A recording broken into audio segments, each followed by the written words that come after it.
Hey folks, and welcome back to the channel. HappyCattyCrypto here. So before we jump into this one, folks, don't forget to drop a like, subscribe, comment, let me know what's going on. Let me know what you are doing. So something to note is, as of recent, I've been starting to drop a lot of my content, mostly all of it, around 2 hours before over on my Patreon.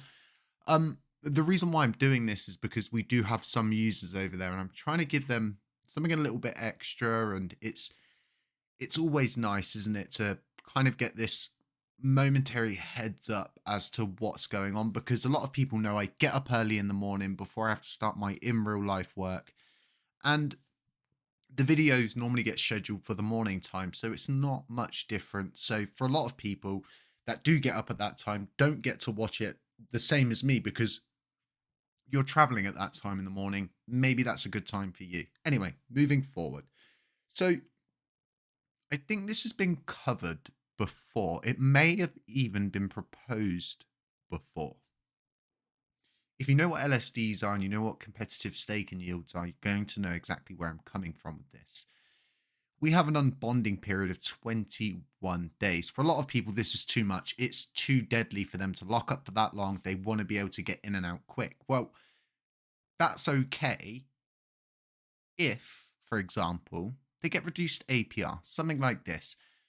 What I'm trying to get at here is there's lots of things we could do, but we don't do them.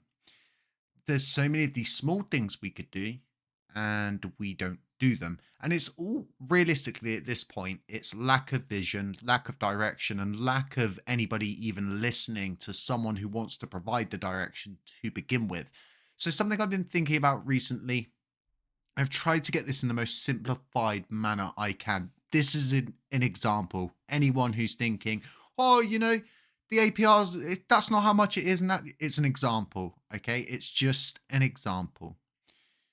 For me, this seems like a solution to all of these kind of staking problems that people have. And it's just an example, and it's just an idea, right?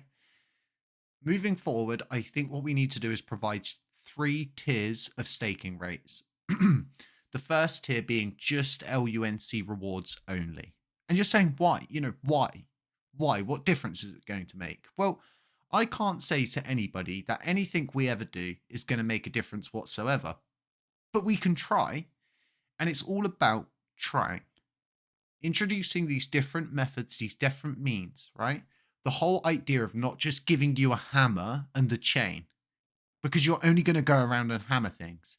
If we give you necessary tools, you're going to start to use it.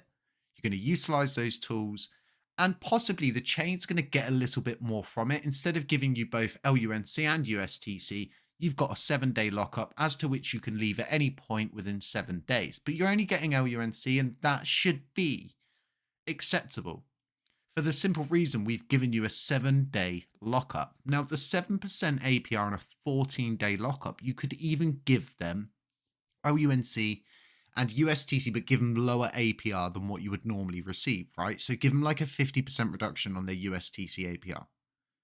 They've got a 14-day lockup period. They're getting something, we're getting something. It's a symbiotic and fair relationship. And then, just as always, for the 21-day lockup, we don't even need to change anything. Just leave it the same.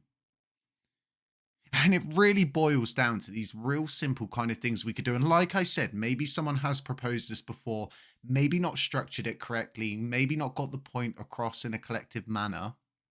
Or maybe it was just a text proposal and it never went anywhere. But this is something that we should pursue as a blockchain to get these competitive staking rates put into play.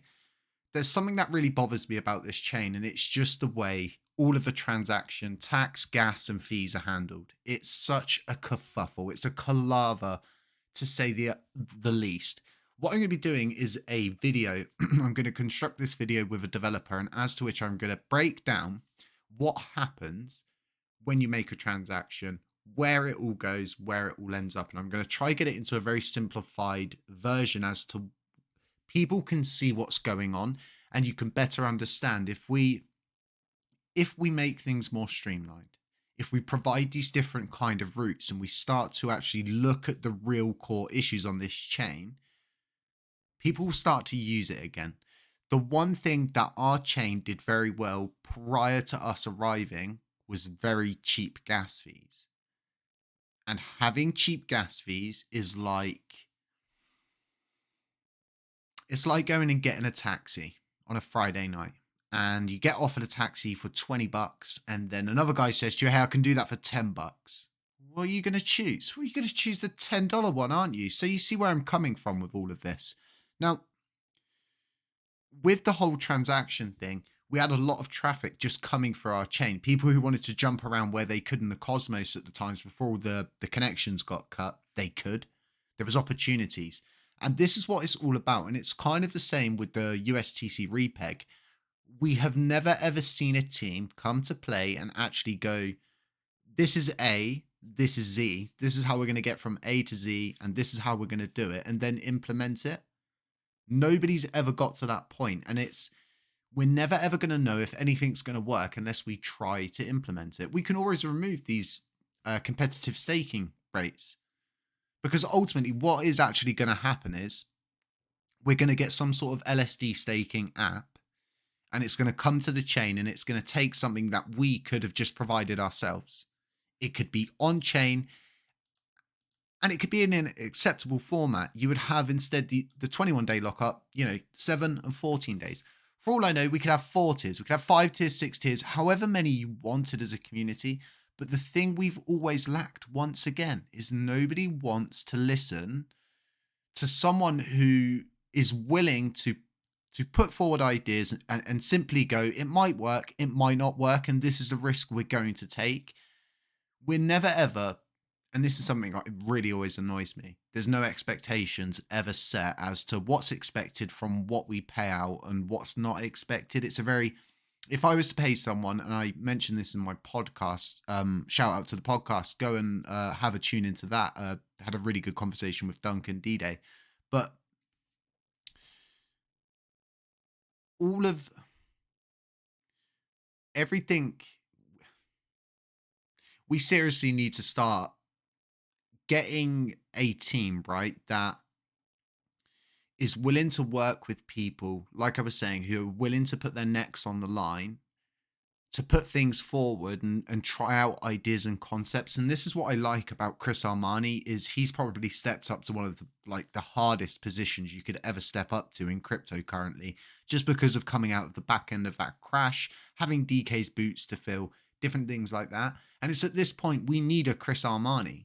We need someone who's going to interconnect everybody, interconnect us with other chains, speak with CEXs, get affiliations set up, do marketing. We need this kind of, not so much person, but people. We need a development team that's going to develop. We need a marketing guy who's going to market.